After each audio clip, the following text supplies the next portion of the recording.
¿Qué hubo, Ala? ¿Cómo están? Soy Alejandro Díaz Sicuy. Bienvenidos una vez más a esta urdimbre de técnicas llamada la malocatoroide.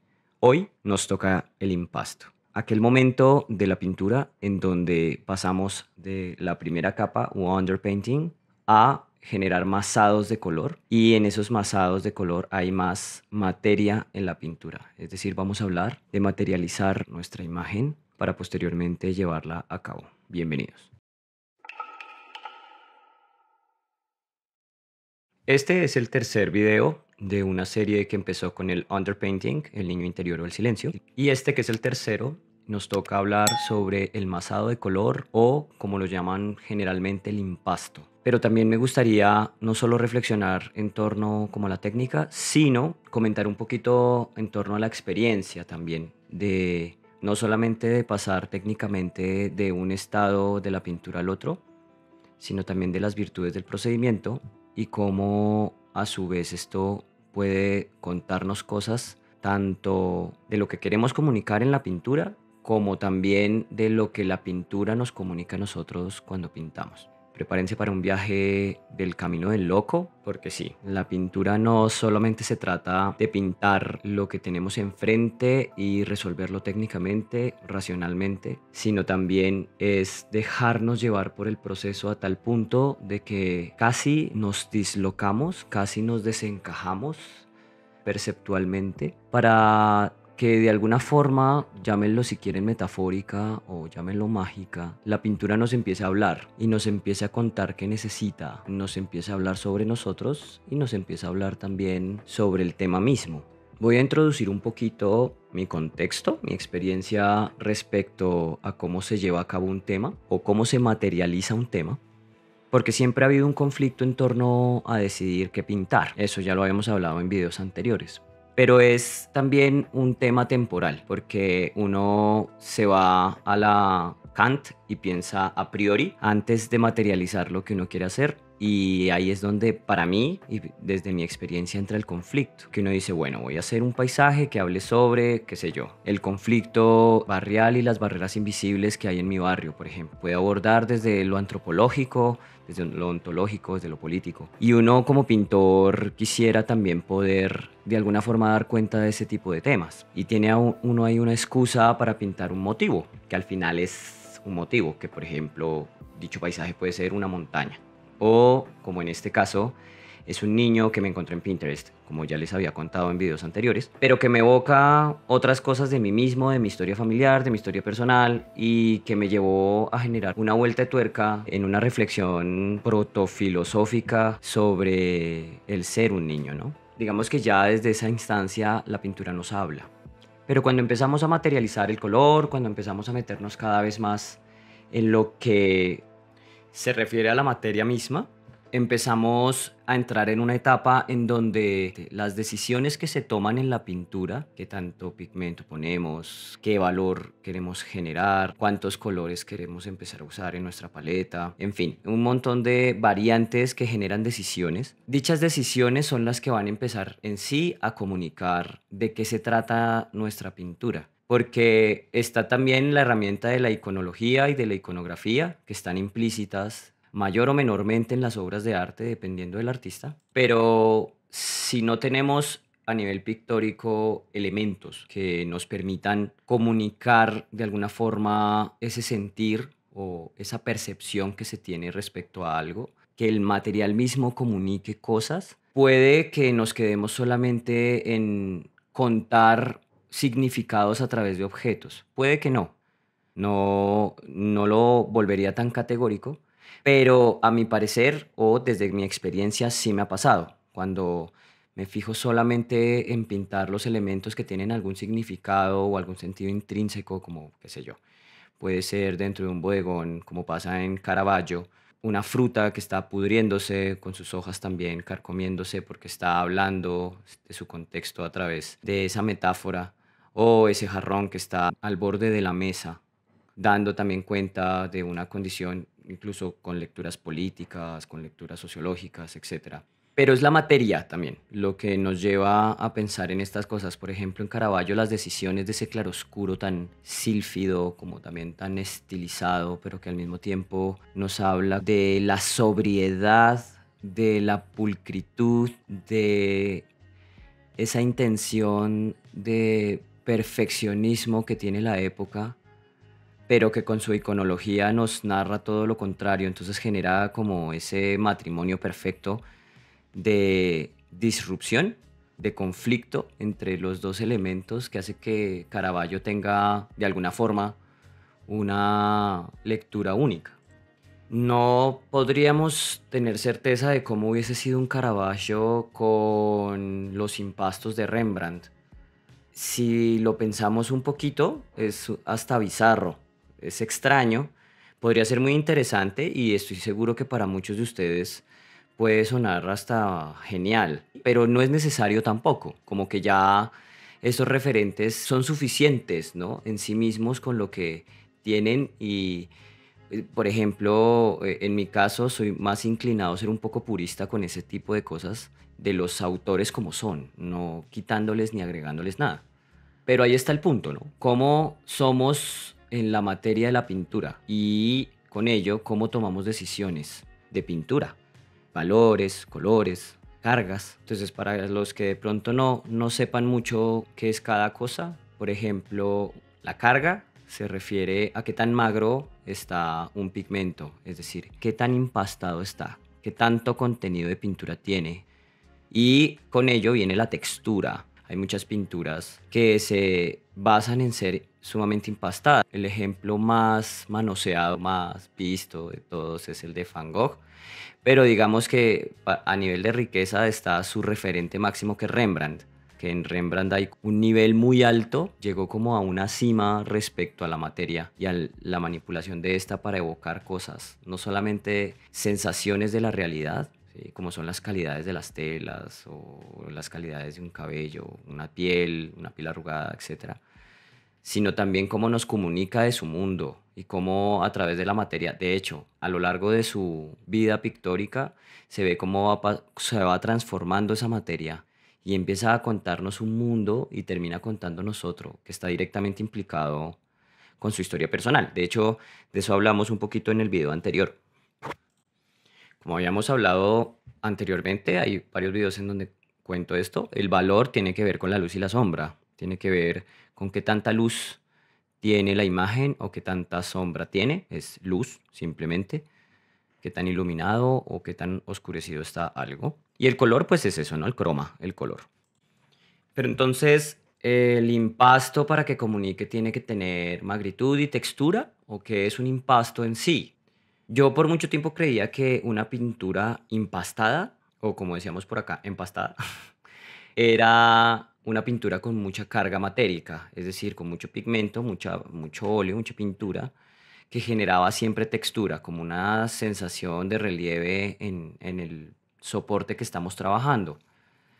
Pero al cabo del tiempo me di cuenta que el impasto es más una etapa de la pintura. Es cuando pasas de esa aguada previa, ese underpainting, ese dibujo previo que está valorado en grises o si esa grisalla que pones atrás y pasas a poner el color. Pero claro que eso depende también de qué procedimiento estés usando, porque por ejemplo en el caso de una grisalla como las de Caravaggio, el impasto viene desde los grises. Hay un, misteriosamente, porque no estoy muy seguro cómo son detrás los cuadros de Caravaggio, pero debe haber un previo, de alguna manera, un underpainting o algo así, y encima empieza a ser una grisalla cromática que define todos los valores y todos los modelados con luces y sombras de lo que es Caravaggio. Define el cuadro en grises y luego, a través de veladuras y pequeños impastos de color también, colorea el cuadro, valga la redundancia. Entonces ahí, en ese caso, el impasto viene desde atrás. Pero otra manera muy conocida, sobre todo muy usada hoy en día, es que se hace precisamente un underpainting. Como en el caso más de Velázquez, que se ve que hay un underpainting mucho más diluido, más plano, más atrás en la pintura de la definición de las figuras y empieza a haber un impasto que define de forma intencionalmente inacabada el cuadro de forma casi abstracta el cuadro. Zonas de color muy grandes que tienen más carga en algunos lugares que en otros. Por ejemplo, podemos ver en los variados retratos que tiene Velázquez cómo impasta levemente para generar una sensación de volumen en la zona de las cuencas por el lado de los lagrimales o por ejemplo la nariz, en algunas zonas por ejemplo los mostachos o bigotes, y cómo por ejemplo una gorguera puede tener una pequeña acentuación de impasto mucho más cargado, pero que aún así hay una capa más diluida o más fina que también obedece a ese impasto. Es como si fuera un espectro, esta etapa de pintura, en donde por definición o concepto lo que estás haciendo es tapar. Digamos que en el underpainting la clave, o pues a términos generales la clave es que todavía estamos usando la luz sustractiva, pintura sustractiva, una valoración sustractiva. ¿A qué me refiero con sustractivo? Que como en la acuarela o en técnicas aguadas, la luz proviene del fondo, cualquiera que sea. Por ejemplo, por lo general en el óleo, el fondo al principio es un matiz gris y es un valor gris matizado con algún croma, que puede ser un siena, que puede ser un pardo, que puede ser un azul en algunos casos, un naranja, pero que siempre está en un valor gris, más o menos un 5. Pero que asimismo en el underpainting el pintor lo que hace es definir a nivel de valores con la luz que ya tiene en el soporte. Hay también pintores que usan blanco, por ejemplo, o cerca al blanco, y lo que hacen es hacer una aguada como si fuera una acuarela, que eso también se ve mucho, como si fuera una ala prima, hacen una acuarela casi de pintura diluida, pero que están usando el blanco del fondo, están usando esa luz. En el impasto ya no, el impasto tapa. En esa etapa ya estás atacando como tal tus figuras, estás atacando como todos esos bloques de color y de valor. Sí, porque puede ser de solo valor también. Y lo que estás haciendo es ya, con base en la información que tienes en el underpainting, tapas. Entonces esta etapa del impasto es sumamente interesante, porque por ejemplo si vemos un Sargent, un Sorolla, que son pintores luministas, ellos usan el color largo y es un underpainting muy simple, bien definido a nivel de valores porque se nota, hay unos que se ven debajo y todo. Y encima viene el color, un color largo, un color diluido, un color que está, como dirían en inglés, brushy painting, como muy apincelado, sí, muy elegante, que busca que de alguna forma esa caligrafía de hacer las decisiones con el pincel se note en mayor o menor medida y logra generar esa sensación, ¿no? De lo que nos están contando. Francamente, son ambos dos pintores muy aristocráticos, son pintores que hicieron parte anterior o posteriormente de una élite y que pintaron gente de la élite también. Estuvieron en un mundo muy dulce, en un mundo muy aburbujado, en donde esa calidad de pintura refleja, digamos, esa condición y le genera una poética también. Por ejemplo, Sorolla fue mucho más etnográfico, a mi forma de ver es más chévere, pero de alguna manera también esa visión que nos entrega de los niños bañistas, o que creo que eran de orfanatos de curas, o por ejemplo sí, de las playas de allá de Valencia, o cómo fue pasando por los pueblos y fue viendo las caravanas y las fue pintando. De todas formas muestra una visión poética del mundo, muestra también una cuestión como grandilocuente de lo que puede ser vivir la sociedad, es decir, estaba viviendo en una especie de dulzura con la pintura. De hecho, en las biografías nos cuentan que tuvo un momento muy oscuro, pero no tenía tanto que ver con lo psicológico directamente, sino tenía que ver con que él perdió ese confort de estar en su tierra que tiene un clima, que tiene una forma de ser que a él le gusta más y estuvo en sitios muy fríos porque tuvo que viajar por toda España. Y pues en las biografías, no sabemos si esto es verdad o no, nos cuentan que sufrió mucho por eso, que en las cartas dice que todo el tiempo quiere devolverse por el frío, que está desesperado y está cansado de estar solo. Entonces, de alguna manera, esta grandilocuencia con mucho color y mucha alegría nos refleja un espíritu de un artista que se enfoca más en lo positivo de la vida, digámoslo, en el disfrute del presente, que en ese momento era su presente, ¿sí? Estos bañistas o estas bañistas o estas escenas en los trenes de la gente que iba viajando, bueno, en fin, tanta obra o la obra personal que tiene con su familia también, es como si viviera a través de la pintura, pero simplemente está contándonos lo que disfruta y su pincelada, sus decisiones con el color, su impasto lo refleja. Esta soltura de despreocupada, de no pretender tampoco describirnos exactamente todo, sino busca una forma interesante de contarnos algo que está ahí y de alguna forma mostrarnos un éxtasis con la materia, con el color. Grandes impastos casi que inacabados que dejan ver el fondo también, que están un poquito desconectados en algunas zonas, que se ve la velocidad con la que está pintando, que se ve que quiere capturar el momento presente, entonces se ve incluso una aceleración en ciertas zonas que en otras. Entonces, a mi parecer, de eso se trata. No de hacerlo como Sorolla, sino que esta etapa del impasto tiene que ver con materializar ya, con empezar a contar a través de las decisiones de pintura lo que queremos hacer. Cuando estamos estudiando, esta etapa es muy difícil porque todavía no tenemos claro qué queremos contar y no tenemos claro cuáles son nuestras verdaderas herramientas para hacerlo, porque cada ser humano tiene una percepción, tiene unos sentidos, como que tenemos ecualizados nuestros sentidos y nuestra lógica, y nuestra parte emocional, nuestros gustos, y ahí entra todo lo psíquico, ¿no? Los traumas o las cosas importantes, los apegos, en fin, un montón de elementos que pueden estar jugando inconscientemente allí. Pero cuando estamos estudiando, nosotros estamos preocupándonos por hacer bien algo. Entonces, nos ceñimos a que técnicamente, por ejemplo, está la etapa del underpainting, tiene que hacerse un buen encaje, ahí es donde resolvemos realmente cuando está, qué tan proporcionado puede estar el objeto, o el modelo, o el paisaje, sí, que también compuesto está, cuáles son nuestros valores principales, todo muy cuidado. Y luego cuando pasamos al empaste estamos preocupados por volumen. Estamos preocupados porque esa luz empieza a tener volumen. Incluso cuando estamos en la academia ni siquiera se piensa en impastar demasiado, en generar textura y todavía no, porque estamos buscando entender la forma a través de las herramientas y los medios, es decir, de las metodologías y de los materiales, que en este caso son los pigmentos, los pinceles, etcétera. Así, por un lado estamos creyendo mucho en ese proceso, ya sabiendo que independientemente de qué tan incómodos estemos, la pintura es un lugar seguro.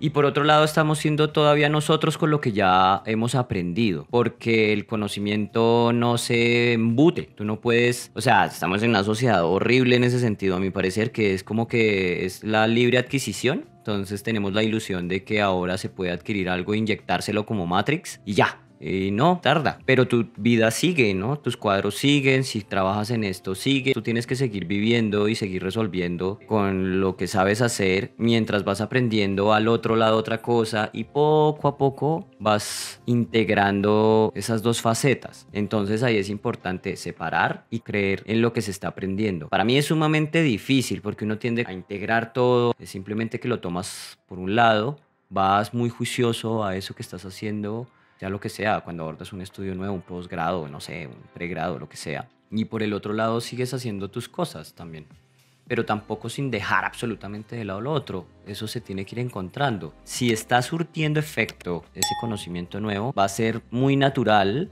que empiece a salir en tu proceso personal, solo, no lo tienes que forzar. Haciendo un poquito un resumen, el impasto tiene un gran concepto que tiene que ver para mí más con una etapa del proceso creativo en la pintura y que es crucial porque ahí se empieza a contar a través de la materia de lo que queremos hablar. Es mucho más diciente, de hecho la gente es mucho más perceptiva a la materialidad del cuadro que a lo simbólico del cuadro. Muchas veces lo simbólico confunde porque necesita un contexto. Casi siempre necesito una cartelita, o, sí, necesito un apoyo iconológico, ¿no? Que es como según el contexto en el que está una manzana, sí, en la primera modernidad significaba, no sé, el pecado o no, o la redención, porque ya era otra cosa, no lo sé. Pero la gente cuando va a ver tus pinturas se fija más en las decisiones que tomaste con la materia y en cómo se siente. Entonces eso es muy bueno tomarlo en cuenta, combinarlo con lo demás, pero eso es muy importante tomarlo en cuenta. También tiene una faceta que tiene que ver con la forma misma y esto ya entra dentro de la metodología y lo académico, ¿no? Entonces el impasto es el momento en donde se empieza a definir la forma y empieza a pensarse en volumen, si se quiere también en color. Incluso si eres abstracto, cuando ya empiezas a hacer el impasto, tu cuadro empieza a tomar forma en el espacio, si va a tener atisbos de profundidad o no, si va a tener oposiciones cromáticas, si va a ser profundo tonalmente, si va a tener textura o no, o qué tipo de textura, qué te va a contar. De igual manera funciona. Entonces, espero pinten mucho y hagan impastos y ya. Espero sus comentarios si tienen alguno. Muchas gracias por estar hasta acá, por la compañía. Nos vemos en un próximo video, mandándoles un abrazo cyberpunk. Chao pues.